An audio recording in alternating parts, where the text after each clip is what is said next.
Veronica, pescuda, é normal.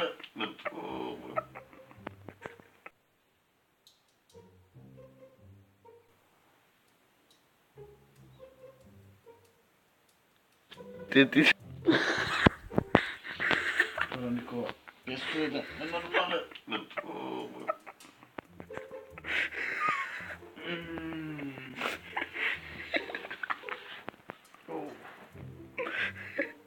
Usted te respira. Usted ni respira. Du då? Får jag vara med? Pena говорите. Jag köper ett telefon till mig. А? Ты снимал. Бегай, иди, котом, бегай. Скина глад. Да.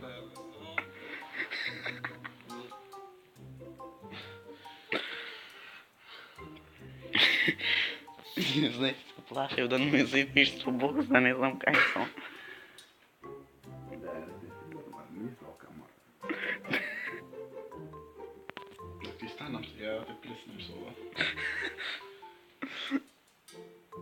Това беше то, се надявам да се допадна. Оставете лайк, шер, саб и да подразбудим още малце нове.